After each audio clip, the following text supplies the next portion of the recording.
আসসালামু আলাইকুম। আপনারা সকলে কেমন আছেন? আশা করি সবাই ভালো আছেন। তো বন্ধুগণ, আজ আপনাদের সামনে গোপন একটি রেসিপি নিয়ে হাজির হলাম। তো জানি না কে কে পছন্দ করেন, কে কে রেসিপিটা করে খেয়েছেন। তবে আমার কাছে ভীষণ ভালো লাগে। আর আপনাদের ভাইয়া এই রেসিপিটা করলে ও বলবে যে ভাতে চাউল আজকে বাড়িয়ে দিবে, কারণ এই রেসিপিটা হলে আমার আর কিছুই লাগে না।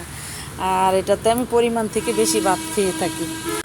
তো বন্ধুগণ, মজাদার সুস্বাদু গোপন রেসিপিটা তৈরি করার জন্য আমি শিলপাটায় কিন্তু এখন শুকনো মরিচ নিয়ে নিয়েছি। তো দেখেন, মরিচগুলো আমি আস্তে আস্তে ঢোলে মিশিয়ে ভালো করে বেটে নিয়েছি। তো মরিচটা তোলার পরে এখন আমি কিছু হলুদ তো হলুদ আমি বেটে নিব।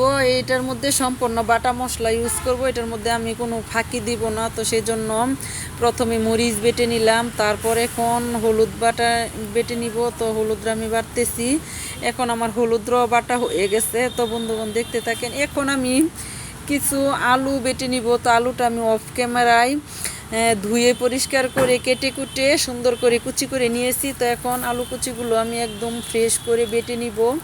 তো বন্ধুগণ, আপনারা দেখতে থাকেন, আশা করি আপনাদের কাছে ভালো লাগবে। ভিডিওটা কিন্তু খুবই ভালো। আর রেসিপিটা তো কি বললাম, যে গোপন, যে বললাম গোপনই, দেখতে থাকেন। তো এখন আমি এটা সুন্দর করে বেটে মিশিয়ে একে অপরের সাথে নিয়ে নিব। তো দেখেন, প্রথমে মরিচ বাটলাম, তারপর হলুদ বাটলাম, এখন আমি সবগুলো আলু বেটে নিলাম। তো যা বলতেছিলাম বন্ধুগণ, আলুটা এখন আমি উঠিয়ে নিব। তো মরিচ, হলুদ, আলু বাটার পরে এখন আমি চুলার মধ্যে জাল ধরাই দিলাম। তো সবাই তো গ্যাসের মধ্যে দাঁড়ায় রান্না করে, আমার কাছে দেখতে খুবই ভালো লাগে। তো আমরা গ্রাম বাংলার মানুষ বন্ধুগণ, আমাদের তো আর্থিক অবস্থা দুর্বল, এত সচ্ছল না, এত সুখ কই পাবো আমি। তো সেই জন্য আমি আমার লাকড়ির চুলাকে আমি গ্যাসের পদ্ধতি বানিয়ে নিয়েছি। তো দেখেন, আমি কিন্তু রুমের ভিতরে টেবিলের মধ্যে দাঁড় করিয়ে তারপর রান্না করতেছি।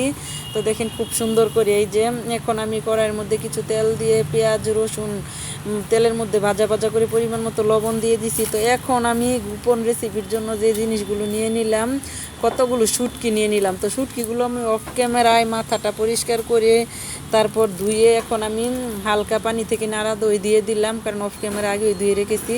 তো এখন পেঁয়াজ রসুনের মধ্যে সুন্দর করে শুটকিটা মিশিয়ে ভালো করে নাড়াচাড়া করে এটা ভালো করে একেবারে মিশিয়ে দিব। তো মেশানোর পরে আমি 2-4টা আস্ত কাটাগুলো ফেলে দিব, যেহেতু এটা শুটকি বোনা হবে বন্ধুগণ। হ্যাঁ, এটা বোনা হবে। তো এটার মধ্যে আরও অন্য উপকরণ দিতে হবে। তো দেখেন, শুটকিটা পুরো ওই তেলের মধ্যে গলে গেছে, একদম মিশে গেছে। অফ ক্যামেরায় আমি কাটাগুলো বেছে ফেলে দিছি। তো এখন দেখেন, আমি বাটা মরিচটা দিয়ে দিলাম, তারপর বাটা হলুদটা দিয়ে দিলাম, দিয়ে নাড়াচাড়া করে একটু ভাজা ভাজা করে তারপর এটার মধ্যে আমি আলু বাটাটা দিয়ে দিলাম।